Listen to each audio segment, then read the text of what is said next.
Então, vamos aprender a fazer o cálculo do número da besta. Aí eu quero puxar aqui, ó. Tem um cachorro aí, Uber. Tem, cara. Nossa. Deixa eu ver aqui, só se eu consigo colocar uma seta aqui, que ia ficar bem mais fácil pra gente. Só um minutinho aí, vamos ver se os irmãos têm paciência, que eu esqueci de puxar essa bendita seta. Aliás, quase sempre eu esqueço essa seta aqui. Aqui, deixa eu puxar, pronto. Vou colocar um amarelo aí. Então vamos lá. Ô, Max, antes de você entrar, deixa eu fazer um comentário breve, rapidinho. As pessoas colocam, tipo, a marca você vai poder colocar enganado. Você vai poder colocar despercebido. Mas engraçado é que não faz isso com o selo de Deus.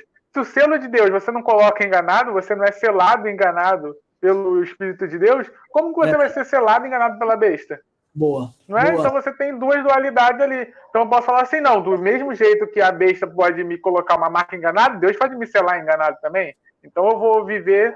Você salva assim, enganado, você salva do nada. Pum, foi salvo. Do nada, exatamente. E aí você vai chegar a linhas de calvinas, né? Mas eu vejo que é justamente isso. Nenhum nem outro você coloca enganado. Não, com certeza não. Porque assim, olha só, irmão, você está se santificando. Jesus diz assim, aquele que está santo, mantenha-se santo, né? Lute para continuar em santidade. E aquele que está sujo, então, continue se sujando. O que está mostrando ali? Que o santo, ele vai buscar a sua santificação, ele vai procurar, por mais que você é pecador, que você peque, você vai lutar contra o pecado. Esse é o selo de Deus, esse é o Espírito Santo de Deus mostrando para você, né, os estatutos, as leis, as ordenanças do Senhor, colocando as leis morais do Senhor na sua mente e no seu coração. O Filho de Deus, ele se sente perturbado quando ele peca, e ele persegue a santificação. Por isso que nós temos que manter as nossas vestes sempre brancas no Senhor, porque não são os nossas atitudes, por exemplo, que nos tornam justos, mas aquilo que Cristo fez por nós. Nós pecamos, saímos debaixo da mão do Senhor, nós voltamos para debaixo da mão do Senhor. Essa é a nossa missão. Então você não é selado, enganado, você é selado porque você vai lutando contra a carne.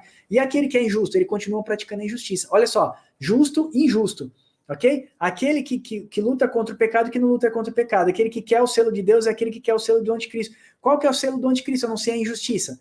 Né, a não ser o pecado. Então, aqueles que tiverem pecado vão continuar, irmãos, em pecado. E se tiver que abrir mão de alguma coisa, ele não vai abrir mão. Se tiver que adorar uma imagem, ok? Eu não creio que seja uma imagem igual a de Nabucodonosor, mas se tiver que se prostrar uma imagem, ele se prostra. Os marcados pela besta vão se prostrar e vão adorar, porque a Bíblia mostra que vão adorar, ok? Então, eu quero compartilhar aqui com vocês essa parte, muito bem, essa aí que você colocou, Uber. Ninguém recebe o selo de Deus enganado, e ninguém recebe o selo do anticristo, da besta, enganado. Isso é muito boa colocação.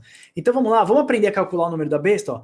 Olha só que fala em Apocalipse 13:18, eu até coloquei aqui, ó, aqui está a sabedoria. Ele começa 13:18 dizendo assim, aqui está a sabedoria. Aquele que tem entendimento, calcule o número da besta, pois é número de homem. Ora, esse número é 666. Apocalipse 13:18. Aqui está a sabedoria. Olha agora em Apocalipse 17:9. Olha o que ele fala.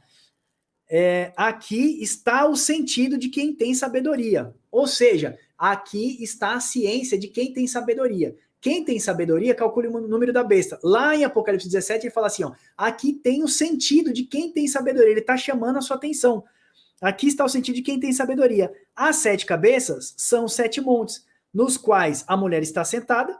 São também 7 reis, dos quais caíram 5. Um existe, outro ainda não chegou. Quando chegar, tem de durar pouco tempo. E a besta que era, não é, também é ele, o 8º, que procede do 7, caminha para a destruição.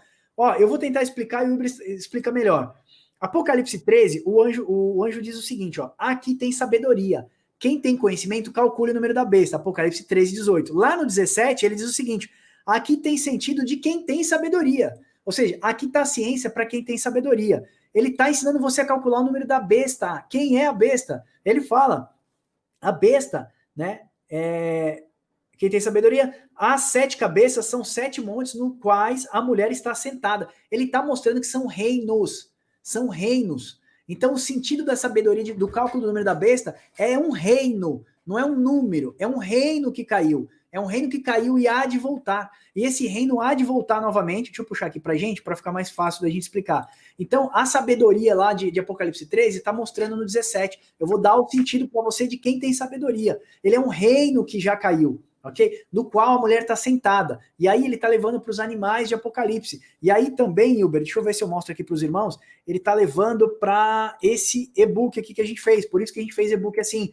Ele está dizendo assim, olha, esse aí, ó, o sentido da sabedoria é de um reino, dos quais 5 já caíram. Quais reinos que caíram? Vamos lá. Egito, Síria, Babilônia, Pérsia, Grécia, Roma. E aí o anjo vai falar em Apocalipse, ainda existe, que era Roma, no tempo de Roma, né? E o outro ainda não chegou, e quando chegar, restará-lhe pouco tempo. E aí ele fala que essa besta é um reino que caiu. Ou seja, quais os reinos que caiu? Egito, os 5 que caíram, Egito, Assíria, Babilônia, Pérsia e Grécia. Então, um desses reinos vai voltar novamente, lá na frente, ok? Porque lá em Apocalipse você vai ver também que a besta que subia do mar, ela tinha bocas como de leão, ela era como um leopardo, ela tinha pés de urso, está mostrando os animais lá de Daniel 7, certo, Wilber? Sim, perfeito. Então, isso é uma passagem bem complexa, né? Porque, como você falou, no Apocalipse 13 vai falar, aqui está a sabedoria, aquele que tem entendimento, calcule. No 19, ele vai mostrar qual é esse cálculo. O cálculo é que 5 caíram, 1 existe. E esse 7º, ele é um dos 5 que caiu. Por isso que em Apocalipse 13, Max, as pessoas vão se admirar com a cabeça ferida de morte. E a gente vai ver que quem sofreu uma ferida de morte nos profetas é a Síria. Então você vê que fica admirado como se fosse um milagre. Sofreu a ferida de morte e aí houve um milagre e esse reino voltou. Só que no contexto dos profetas fala que essa ferida não é curada. Por mais que as pessoas achassem que, nossa, houve uma cura, houve um milagre, não houve. Está sentenciado que esse reino vai cair após o quê? 3 anos e meio. Bate a pedra no pé da estátua e desmorona tudo. Então, quando a gente vê 5 caíram, 1 existe, que é Roma, e retornará e tem que durar pouco, 3 anos e meio, é um desses 5 que caíram. O interessante, Max, que aqui há um pouco de confusão, porque é bem complexo, ele vai falar assim, do 7º e o 8º. Por quê? Quando ele está falando do 7º, né, do reino que virá, que é o 7º, e também o 8º, ele está falando do reino. Quando ele fala do 8º rei, ele fala do anticristo, que surge desse reino. O chifre pequeno surge no meio desse reino, do 7º. Entre os 10 ele sobe, como diz o profeta Daniel.